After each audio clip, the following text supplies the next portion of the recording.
Overall, I dislike social media's effect on society. It has plus side, but its effect on individual people, like if you are mediating your view of the world through social media, if you're interfacing with the world where your understanding of the people around you is by what they post on social media and your sense of your self-worth is by how much engagement you get on social media, that's hugely corrosive to you as a person. I think it is clearly worse for young women than it is for men. Social media does to women what pornography, like socially, by analogy, social media is for women what pornography is for men. That it takes a normal impulse, so like, and it takes that and it supercharges it in a destructive way. Because women are more social. They think a lot more about their interactions with other people. They care about attention. They're attention driven. They're more attention driven.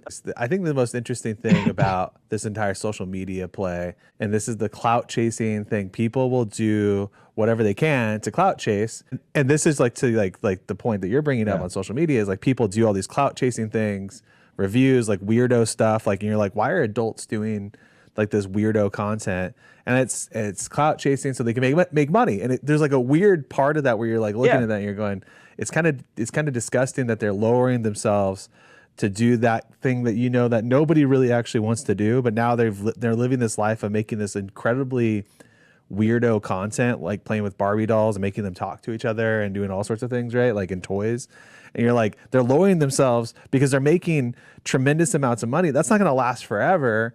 It's the same thing, in my opinion, with like women who degrade themselves on OnlyFans or whatever else, like whatever they choose to do, because they're choosing to make money over like with that as the exchange rate. And, I think there's elements where it's like, oh, well, you do that once or whatever. It's like, you learn from it and that's easier to come back from. But it does become a habitual thing where you're like, whether it's like you're on YouTube and you're playing with dolls and as an adult or whatever it is, like making voices and editing all this stuff or doing like weirdo stuff or taking your children and turning them into YouTube channels like we saw with a couple of other really bad situations where kids are basically being abused because they're like forced to work because they're making money on YouTube anywhere in the world, by the way.